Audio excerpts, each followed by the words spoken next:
कोणत्याही प्रकारे कॉपीमुक्त अभियान हे व्यवस्थित राबवायचं आहे. सर्व यंत्रणा त्यामुळं आपण अलर्ट मोडवर ठेवलेली आहे. विद्यार्थी घडावा, त्याचं कुटुंब घडावं आणि देश घडावा ही या सगळ्या मागची मूळ कल्पना आहे. कॉपी करू नकात फक्त आणि ताणतणाव घेऊ नकात कोणताही. पुढच्या महिन्यामध्ये 10वी 12वीच्या परीक्षा होणार आहेत. या 10वी 12वीच्या परीक्षांमध्ये कॉपीमुक्त अभियान बोर्डाकडनं राबवलं जाणार आहे. याविषयीची माहिती जी आहे ते आपण बोर्डाचे अध्यक्ष आहेत त्रिभुवन कुलकर्णी सर यांच्याकडे जाणून घेणार आहोत. सर, नेमकी यावर्षीची काय तयारी आहे बोर्डाची आणि कॉपी रोखण्यासाठी काय नेमक्या उपाययोजना केलेल्या आहेत? यावेळेला आपण तुम्ही जर एकूण संख्या बघाल तर 12वीचे एकूण 15,32,862 विद्यार्थी हे 12वीच्या परीक्षेसाठी बसलेले आहेत आणि त्यांच्यासाठी 3,387 परीक्षा केंद्र आपण केलेली आहेत. त्याचबरोबर 10वीचे 16,14,987 विद्यार्थ्यांचं फॉर्म भरून आतापर्यंत झालेलं आहे. त्याला अजून मुदत आहे फॉर्म भरण्याला. ही संख्या वाढू शकते आणि 5,111 10वीची परीक्षा केंद्र आपण केलेली आहेत. यामध्ये परीक्षेचं जर तुम्ही टाईम टेबल पाहिलं तर 12वीची परीक्षा लेखी परीक्षा ही 10 फेब्रुवारी 2026 पासून चालू होते आणि ती 18 मार्च 2026 पर्यंत आहे. तर 10वीची लेखी परीक्षा ही 20 फेब्रुवारी 2026 ते 18 मार्च 2026 पर्यंत आहे. सर, कॉपी मुक्तीसाठी आपण काय उपाययोजना केलेल्या? कॉपी मुक्तीसाठी शासनानं राज्यस्तरीय दक्षता कमिटी नेमलेली आहे. त्याच्यामध्ये शालेय शिक्षणचे आयुक्त हे अध्यक्ष आहेत. सर्व परिक्षेत्राचे पोलीस महानिरीक्षक हे सदस्य आहेत.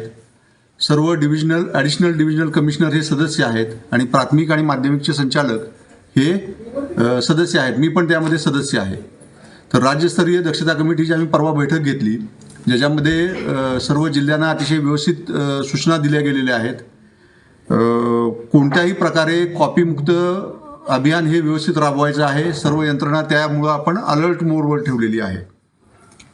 सर, परीक्षा केंद्रावर कॉपी सापडली समजा भरारी पथकाला, तर काय कारवाई होणार ते संदर्भात?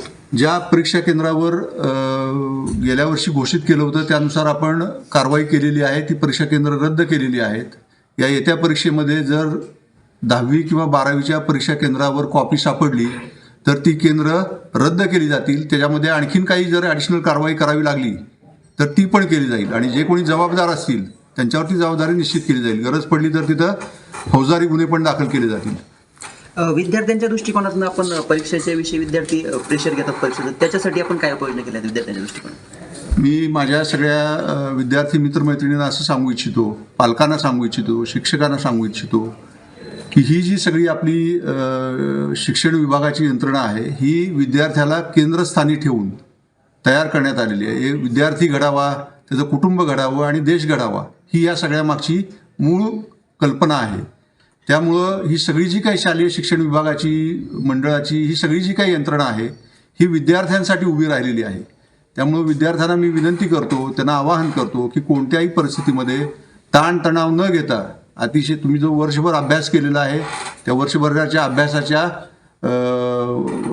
ते सगळं व्यवस्थित मनन करा, चिंतन करा त्यावर आणि त्याच्या अनुषंगाने पेपर सोडवा. कॉपी करू नकात फक्त आणि ताणतणाव घेऊ नकात कोणताही. धन्यवाद. तर कॉपीमुक्त अभियानासाठी बोर्डाच्या वतीने यावर्षी मोठ्या प्रमाणात तयारी करण्यात आलेली आहे आणि जर परीक्षा केंद्रावर कॉपी सापडली तर ते परीक्षा केंद्रही रद्द करून त्याच्यावरती गुन्हे दाखल करण्यात येणार असल्याचं यावेळी आपल्याला सरांनी सांगितलं आहे.